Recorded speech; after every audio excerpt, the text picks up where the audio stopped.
few months ago, I came across a photograph online. People dressed in white standing on a mountain meadow, arranged in wide, perfect circles.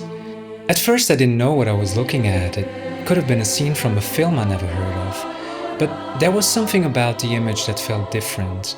It didn't look staged, it looked deliberate. I started trying to find out what it was. One link led to another, and before I knew it, I'd gone down the inevitable rabbit hole.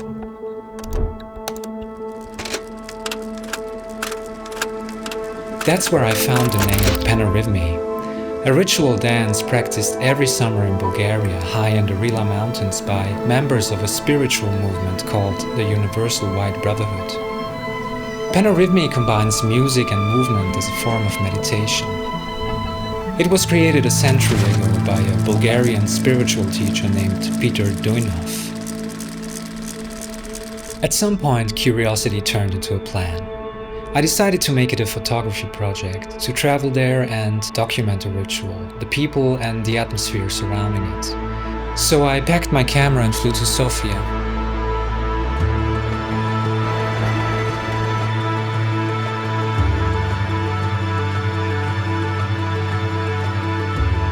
Sofia in August is hot and unhurried. It's not exactly the kind of place that prepares you for the mountains.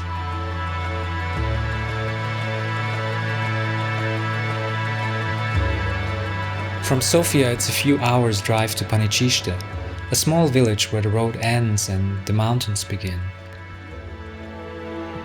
From there, a cable car carries you higher into the alpine zone.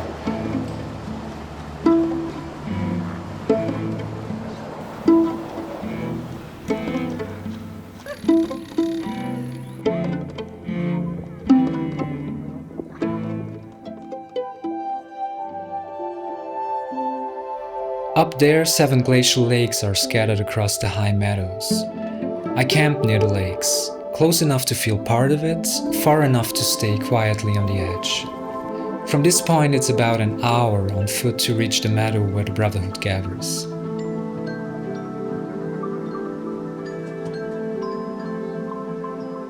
It was my second morning in the mountains, the day before the main gathering on August 19th, which marks the beginning of the divine new year for the Brotherhood. I woke before sunrise, eager to reach the meadow I recognized from photographs I'd seen online.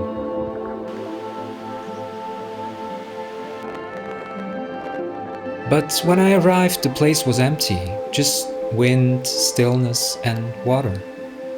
For a moment I thought I'd misunderstood everything, the time, the place, so I just sat there, watching the morning unfold.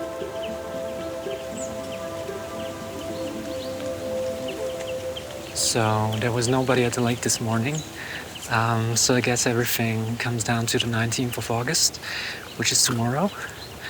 But it was still a nice hike, and now I'm heading back to my camp, and I'm just gonna enjoy the views.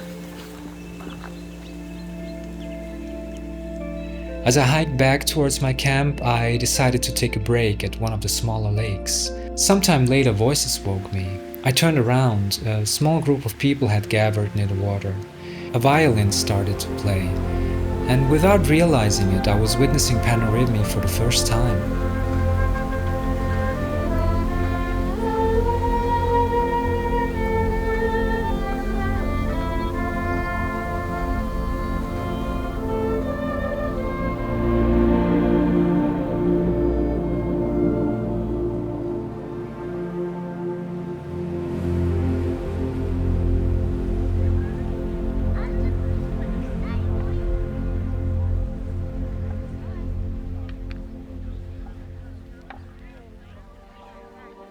It was the day of the main ritual.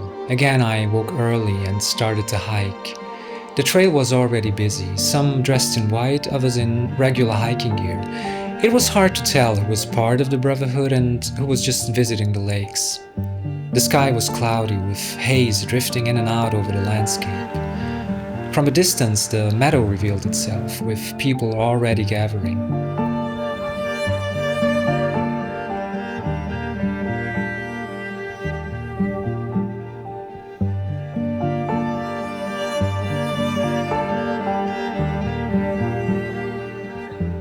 And then, as if on cue, the fog rolled in, thick, silent, and within minutes the meadow disappeared.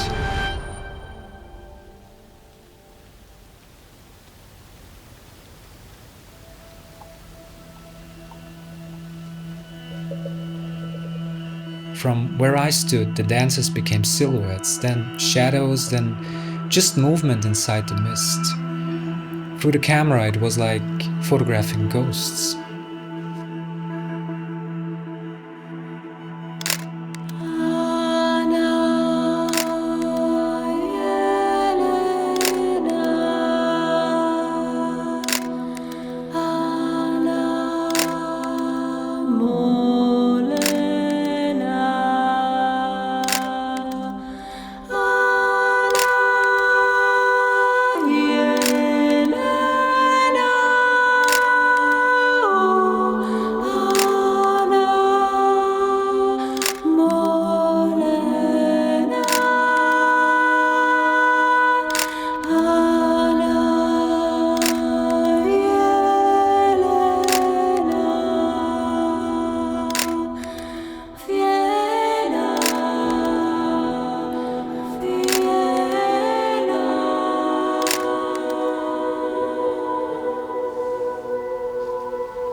Paneurhythmy isn't a performance, it's not designed for an audience, least of all for someone standing there with the camera trying to make sense of it.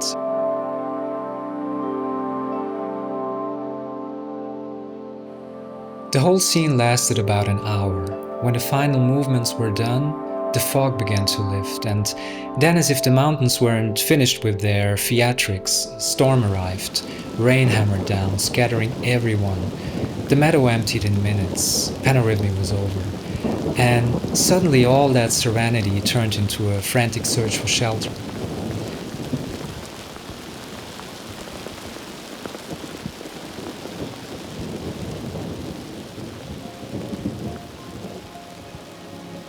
As a photographer, I was constantly aware of that line between being an observer and being an intruder. I came there to document something, but what I found was harder to capture than I expected. Still, that became part of the project, trying to photograph something that refuses to stand still. The way the white clothes blurred into the mist, the way a gesture disappeared before the shutter closed. In the end, I didn't leave with answers, just a series of impressions, and for a few fog-laced minutes in those mountains, it felt like another world, a fragile one. And I was just trying to catch a fragment of it before it disappeared.